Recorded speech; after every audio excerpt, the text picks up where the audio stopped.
আজকের আলোচনায় আমরা হাঁটু প্রতিস্থাপন সার্জারির আগাগোড়া সবকিছু জানব। পুরো ব্যাপারটা ধাপে ধাপে বোঝার চেষ্টা করব মায়ো ক্লিনিকের দেয়া তথ্যের ওপর ভিত্তি করে। সত্যি বলতে এটা শুধু একটা সার্জারি না, এটা ব্যথা থেকে মুক্তি পেয়ে আবার স্বাভাবিক জীবনে ফিরে আসার একটা জার্নি।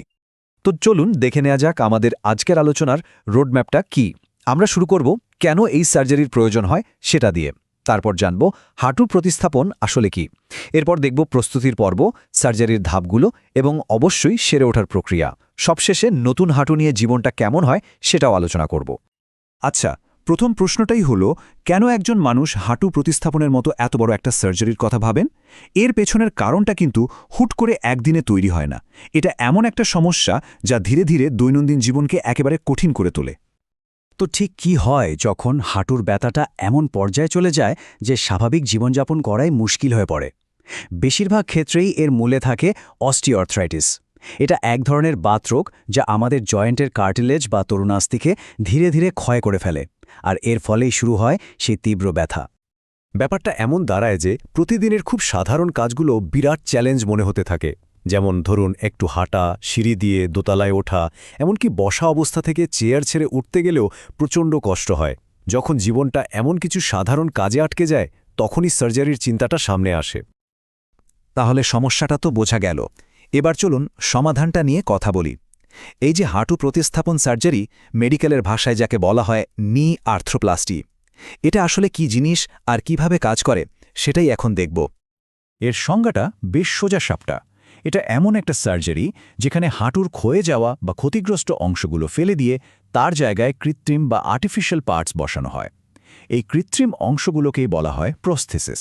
মানে সহজ কথায় বললে, জয়েন্টের নষ্ট হয়ে যাওয়া সারফেসটা পাল্টে একটা নতুন মসৃণ সারফেস লাগিয়ে দেওয়া হয়। এই ছবিটা দেখলে পুরো ব্যাপারটা একদম পরিষ্কার হয়ে যাবে। দেখুন, বাম দিকে আছে ক্ষতিগ্রস্ত হাঁটুটা, যেখানে কার্টিলেজ প্রায় শেষ, হাড়ে হাড়ে ঘষা লাগছে আর তাতেই ব্যথা। আর ডান দিকে দেখুন প্রতিস্থাপিত হাঁটুটা। এখানে হাড়ের মাথায় একটা মেটালের ক্যাপ আর মাঝখানে একটা হাই ডেনসিটি প্লাস্টিকের স্পেসার বসানো হয়েছে, যা কার্টিলেজের কাজটা করে।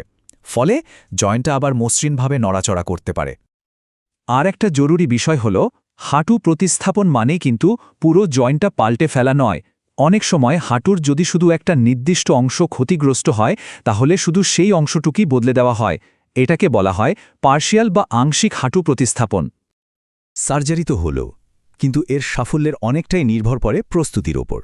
একটা ভালো অপারেশনের জন্য যেমন একজন ভালো সার্জন দরকার, তেমনি রিকভারির জন্য দরকার সঠিক পূর্ব প্রস্তুতি। চলুন সেই প্রস্তুতি পর্বটা দেখে নেই।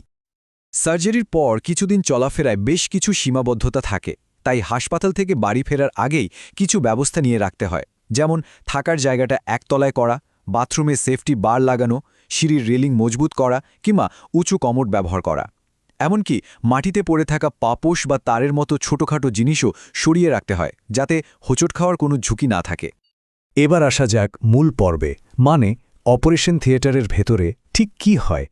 পুরো সার্জারিটা করতে সাধারণত 1 থেকে 2 ঘন্টার মতো সময় লাগে। চলুন এই প্রক্রিয়াটিকে একটু সহজ করে বোঝার চেষ্টা করি। পুরো সার্জারিটাকে মূলত 3টা ভাগে ভাগ করা যায়। প্রথমে সার্জন হাঁটুর উপর একটা ইনসিশন দেন, মানে চামড়াটা কাটেন। এরপর ভেতরের ক্ষতিগ্রস্ত হাড় আর কার্টিলেজের অংশটুকু খুব সাবধানে কেটে সরিয়ে ফেলেন। আর সবশেষে উরুর হাড়, পায়ের হাড় এবং মালাইচাকিতে সেই নতুন কৃত্রিম অংশ বা প্রস্থেসিসগুলো নিখুঁতভাবে বসিয়ে দেন। অপারেশন সফল মানেই কিন্তু কাজ শেষ নয়। সত্যি বলতে আসল চ্যালেঞ্জটা শুরু হয় অপারেশনের পর থেকে। এই পর্যায়টা হলো সেরে ওঠার আর যে কোনো ধরনের জটিলতা এড়িয়ে চলার।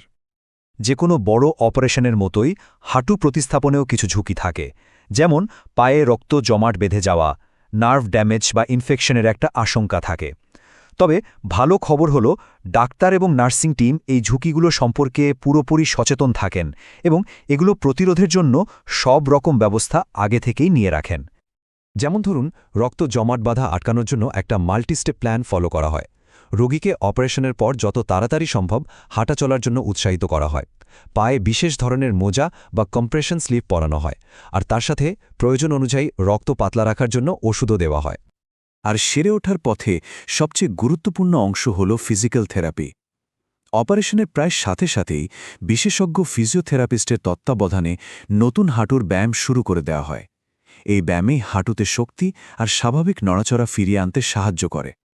তো এই পুরো প্রক্রিয়াটা সফলভাবে শেষ করার পর জীবনটা কেমন দাঁড়ায়, নতুন হাঁটু নিয়ে বেঁচে থাকাটা আসলে কেমন, চলুন চূড়ান্ত ফলাফলটা দেখে নেওয়া যাক। এর সবচেয়ে বড় প্রাপ্তি হল 3টি। প্রথমত, যে অসহ্য ব্যথাটা জীবনকে দুর্বিষহ করে তুলেছিল সেটা থেকে প্রায় পুরোটাই মুক্তি মেলে। দ্বিতীয়ত, চলাফেরার ক্ষমতা বা গতিশীলতা অনেক বেড়ে যায়, আর এই দুটোর ফলে স্বাভাবিকভাবেই জীবনের মান অনেক উন্নত হয়। এখন প্রশ্ন হল, এই নতুন হাঁটু কতদিন পর্যন্ত সার্ভিস দেবে? সাধারণত আজকালকার আধুনিক প্রস্থেসিসগুলো 15 থেকে 20 বছর, এমনকি তারও বেশি সময় পর্যন্ত টিকে থাকে। তার মানে এটা কোনো সাময়িক সমাধান নয়, বরং এটা একটা দীর্ঘমেয়াদী স্বস্তি। তবে নতুন জয়েন্টটাকে দীর্ঘদিন ভালো রাখতে কিছু নিয়ম মেনে চলতে হয়। সোজা কথায় লো ইম্প্যাক্ট অ্যাক্টিভিটি, মানে যেগুলোতে হাঁটুতে কম চাপ পড়ে সেগুলো করাই ভালো। যেমন হাঁটা, সাঁতার কাটা, গল্ফ খেলা বা সাইকেল চালানো, এগুলো একদম ঠিক আছে। কিন্তু দৌড়ানো, লাফঝাপ বা কন্ট্যাক্ট স্পোর্টসের মতো হাই ইম্প্যাক্ট কাজগুলো এড়িয়ে চলাই শ্রেয়। সব শেষে এই পুরো যাত্রার মূল উদ্দেশ্য কিন্তু একটাই, ব্যথামুক্ত একটা জীবনে ফিরে যাওয়া, যেখানে আবার নিজের পছন্দের কাজগুলো করা যায়। সেটা হোক না বিকেল একটু হাঁটা বা প্রিয়জনদের সাথে কোনো অনুষ্ঠানে যাওয়া। এই ছোট ছোট আনন্দগুলো ফিরে পাওয়াই কিন্তু এই সার্জারির সবচেয়ে বড় সাফল্য।